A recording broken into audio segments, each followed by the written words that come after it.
Welcome to the Bounce Media Network. I am your host, the one and only MC, Mr. J Ski. If you haven't already done so, please like, comment, subscribe. Leave your comments down below. Let me know what you think about the video. The WNBA, the organization, has responded to the players late Sunday night. This comes to us from the Associated Press, and it says the WNBA sent a new CBA proposal to the Players Union Sunday night that includes allowing some of its young stars like Caitlin Clark and Paige Beckers a chance to earn a maximum salary quicker. A person familiar with the deal told the Associated Press. That's good news. That's good news. Some of the young stars, the younger blood, the fresh legs coming in, starting off with a bang, like Caitlin Clark. Paige Beckers had a good season last year as well. So it would be nice for them to not be stuck on those slavery contracts, those rookie contracts, if you will. It says the person spoke on condition of anonymity on Monday because of the sensitive nature of negotiations. The new offer, which came 2 days after the latest proposal from the union, would allow players on rookie contracts who were first or second team all-league to become eligible to sign a maximum contract in their fourth year and would not be eligible for a franchise tag designation following that extension. All right, that's good. For example, Clark would be eligible for a maximum contract in 2027. So that would be next season. All right. If she does anything like she did in the last season, that she only played 13 games, she started off very well, very good. She definitely would have been for the duration of the season in the conversation for MVP. All right. It says Paige Beckers will be eligible in 2028. And Aaliyah Boston, AB, would be eligible this year. Shout out to AB. All right. The salary cap in the first year would be $5.75 million. So that's up from $5.65, which is up overall 280% from the last year's $1.5 million. That would grow to $8.5 million by the sixth year of the deal. The deal would result in maximum salaries increasing by more than $1 million, from $249,000 to $1.3 million.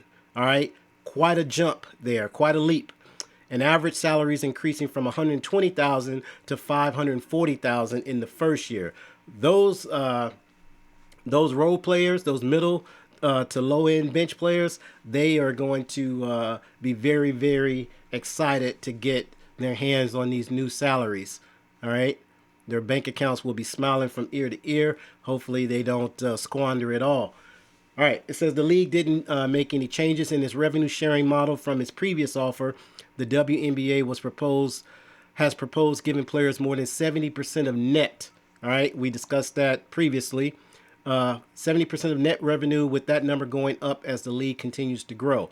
All right, so they're still not moving on the gross revenue, and I never expected them to do so anyway. They're just the players need to get off of that, and 70% of net is good. All right, if the league does grow as they expect it to grow, or as they claim that it is, then they're going to make buku money anyway, hand over fist. All right. It says the union in its offer earlier this week asked for an average of 26% of the gross revenue before expenses over the course of the CBA.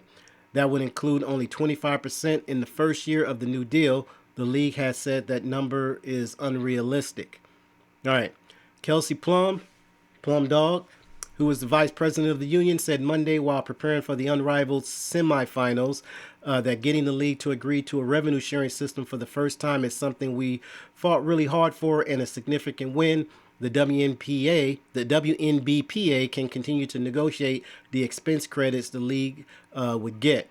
All right. So Plum says, I've always been someone that's focused on the gain and not the gap. All right.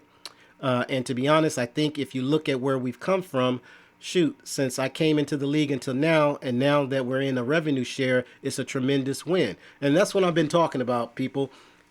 The ladies, they have to know when to call a win a win.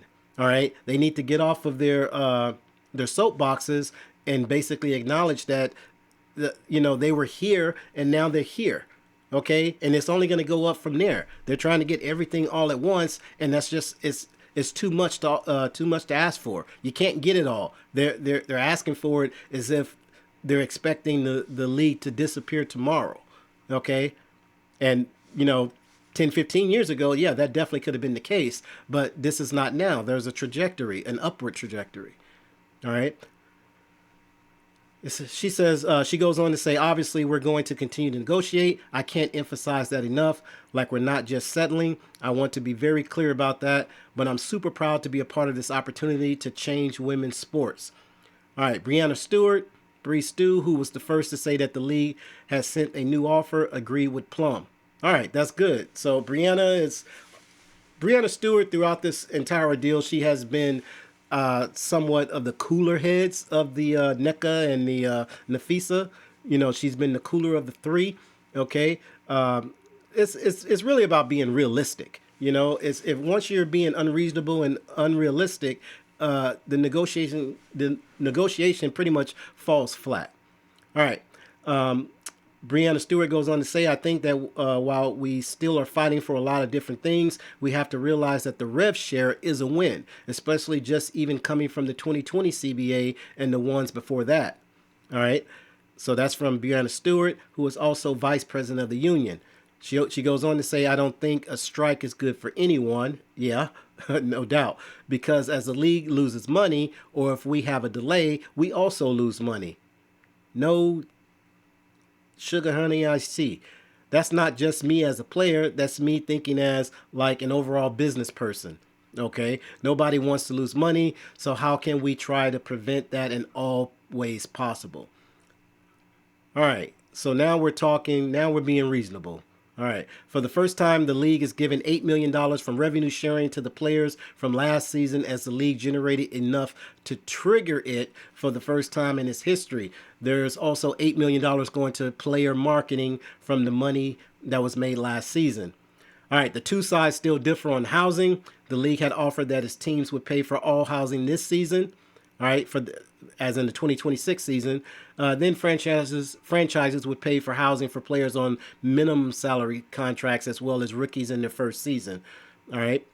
They also pay for the housing for the two developmental players that teams would be allowed to have. All right. So the union in its last offer asked teams to provide housing for all players in the first few years of the deal. So that's what the WNBA was asking for. They wanted housing for everybody for the first few years, and no, that's not going to happen. We're not going to pay you $500,000 to $1 million, and we're still paying for your condo. All right.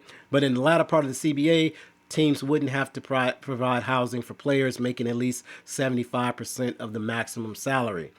The WNBA had told the Players Union that it needs to get a deal in place by March 10th. We've been talking about that date since last week, March 10th, to start the season on time at a virtual collective bargaining agreement negotiating session a week ago. A different person familiar with the discussions told the Associated Press. That person also spoke on condition of anonymity because of the sensitive nature of negotiations.